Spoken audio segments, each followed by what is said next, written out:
Nailed it. Strong start to the show. Hi. Hi. So, I'm Aditya.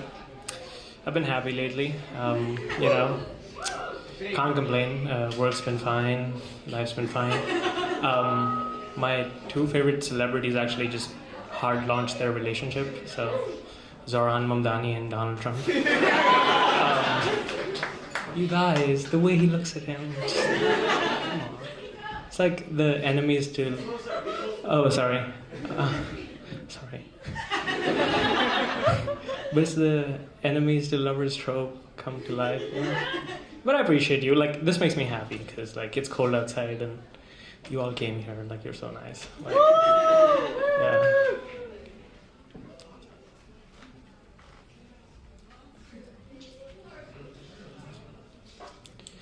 Give the audience lame compliments because they're emotional.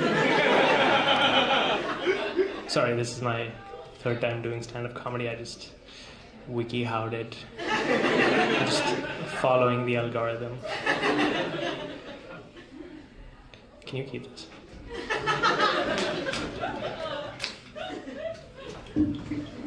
Thanks, man.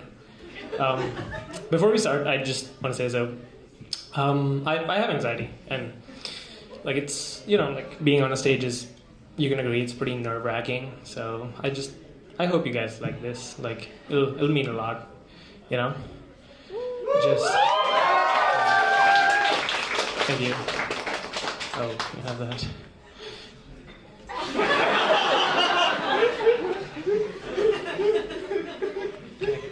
Can I get the pen?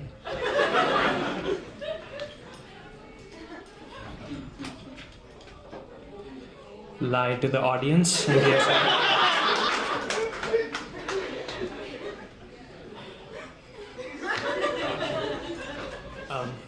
Thanks, man. But no, that part's true. I do have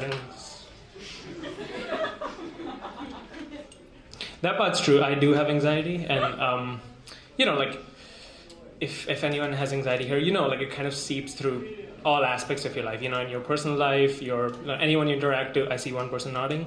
It's good. The meds are working. Do take them. Don't stop. It will fuck you up. You think this is good? You don't need meds? You do.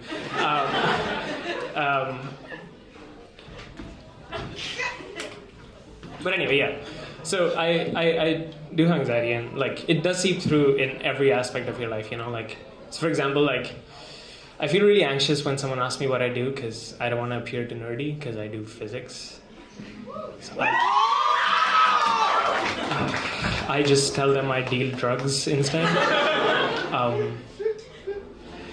You would be surprised, people ask way less questions. There's no, what are you doing in the future? Going to the club. Gonna sell some drugs. You know, the other thing I hate is disappointing people. It's you know, always this like thing of like putting yourself to the test and like being like, oh, will they like me? Not.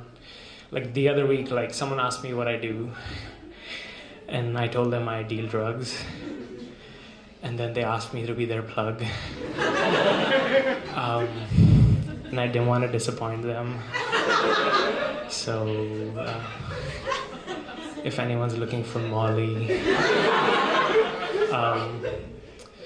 yeah, before I cared about speed, and now I care about speed.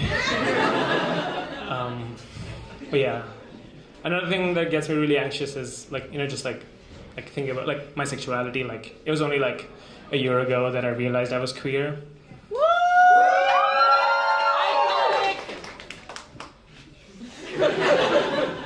Thank you. Appreciate the support. But you know, it is weird because like the whole labels thing is really weird. Like it's to decide what a label you have to apply to yourself. The other thing that's weird is, I don't know, like because I realized this thing about myself so late, it's kind of feel like an imposter. It's just a weird thing. But the thing I struggle with the most is just how should I respond to you when you tell me something? Because I have two options. I can say, dude, that's sick. Or I can say, slay. And it's important because you can't sick a slay. And you can't slay a sick. And you can't say slick because that's dorky and I care about that. Yeah. But on a much more real note, like, anxiety is like this cloud, like this dark cloud that follows you everywhere. And it's like, it's just going to rain any moment, anything can go wrong. And you think about how it's going to go away. And it's like, you know what? Sometimes you just got to let it rain. Like, you got to face your insecurities head on. And like, that's where they, you know, like you gotta figure out what they are, you gotta work through them. And a good thing is therapy. Shocker. It's not surprising, I know. Who would have thunk? The other thing is, you know, having like a group of trustworthy people, your friends, maybe a partner that you trust that you can share this with.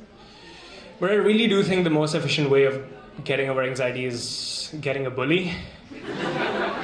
They are great at figuring out what your insecurities are. Like, holy fucking shit. Like, you have a bad haircut, like in school, and you're like, damn, I hope no one noticed this. And you go into school and like, there's a bully like, yo, dude with the funny haircut. How did you know? I wore all red to not have you noticed that. Fucked. Jeez. But like, and this brings me to my main point, which is, I think bullies are trained by the government to help you through your journey of self-discovery. Because there's no way a 7-year-old kid is like targeting your insecurities. Like, imagine like you're at school and they're like, oh, look at that dude with the big ears type shit. This is my impression of a bully, by the way. Not true. Look at that queer little dude type shit. Look at that dude who puts walls and doesn't let people in and doesn't show people their real self because that's scary. But if he did show the people his real self and they didn't like him, then they don't like him. But if he puts on a mask and doesn't show his real self, then it's okay because that wasn't his real self anyway. But that really helps him not connect with people on a much more deeper level.